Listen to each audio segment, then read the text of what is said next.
I legally allowed to tell people? That's right.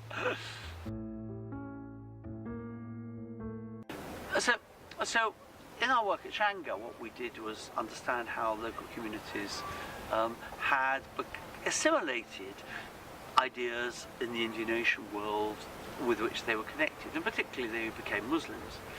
And so the next stage of my research there was to investigate the origins, the beginnings of Islam in East Africa. And so we excavated at Shanghai and we found these really early 8th century mosques, the earliest ever found, are still the earliest known in sub-Saharan Africa. And then we worked down on Zanzibar and Pemba and down on the Tanzanian coast, investigating other sites that had these really early Islamic levels present. And essentially what we produced is a whole new idea about how Islam spread into Africa through this process of assimilation and trade. Essentially, when I look back at the people we know in Cambridge at the time, now they're all, we used to be called the playgroup really in Cambridge, and we were all doing our PhDs in Cambridge at the time, and now they're all professors and heads of department and totally eminent archaeologists. It was a kind of period of annus mirabilis, of extraordinary work that was going on at that time in the early 1980s in Cambridge. Well, yeah, I suppose happy accidents in some ways. The work on Islam in Africa was funded. I got a research fellowship at Oxford, so I moved from Cambridge to Oxford, and then I had a postdoc funded by the Leverhulme Trust very generously, which enabled me to do all this work in East Africa right up until the early 1990s, about 1991, 1992.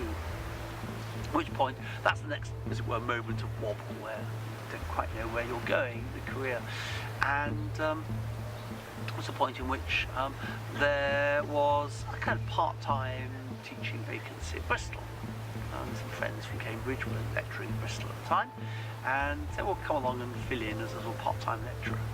And that was the moment in which we became, first went to Bristol in 1992, and with all these things, it was a bit informal in those days, and part-time, quietly immersed, slightly more full-time, and a bit more permanent, and eventually, I was there with, well, I think by about 1996, I had a permanent position at Bristol, full-time, and was able to, as it were, work and set up a new department of archaeology that we created at the time in 1996, and that then enabled us to move forward with new programs in archaeology and new buildings and all sorts of other things. So I was sort of there building departments, and then in 2000 I then became head of department and built, at that point, one of the largest archaeology departments in the country.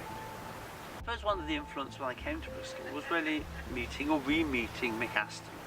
But actually, I'd first met Mick Aston when I was digging with Philip Raatz at Deerhurst when I was, 17 or 18. He was out there doing the landscape archaeology. When we came back to Bristol, got to know Mick very well, and the whole idea of landscape archaeology, which of course he was one of the leading promoters. And I worked with Mick to really locate Bristol as the main place where you could study landscape archaeology. So beyond the kind of stratigraphic approach, instead to understand the landscape approach, non-invasive, geophysics, remote sensing, looking at humps and bumps, understanding the much wider context into which archaeological sites sit. Came to Bristol and I met Mick Aston and we developed landscape archaeology, but of course at the same time Mick was also developing Time Team. He'd been involved in an early series called Time Signs and came up with the idea of Time Teams, so kind of reality television for archaeology. And I can remember going with the producer and he wanted to find the first site. We drove around Shropshire looking for potential sites. None of them were particularly suitable until we came back to my little home village, a place called Much Wenlock, and I said, well, why don't we do it here? It's all lovely urban archaeology, there's a nice big story, and so the first ever Time Team was filmed in Much Wenlock in my front room. I lived in a little shop opposite the church at the time. I hadn't moved down to Bristol. and so we filmed on Easter Sunday, 1995, I think it must have been. Was it 1994? 1994? The Easter. 1994 was the first ever Time Team. And then I was then involved in Time Team then for the next 2 or 3 series. I didn't appear much on camera because I was much involved in the archaeology, doing the excavations behind the scenes. I'd love to have been on camera, but I think I was thought to be too odd and too posh. So kind of it was an interesting process really, and that then led to my own interest in media archaeology. I've been involved in doing various bits of archaeological media over the years. I suddenly realised that this was good fun, and so in 2000 when the BBC came to me and said, we're thinking of doing our own Time Team called Time Flyers, and we're looking for someone to present it.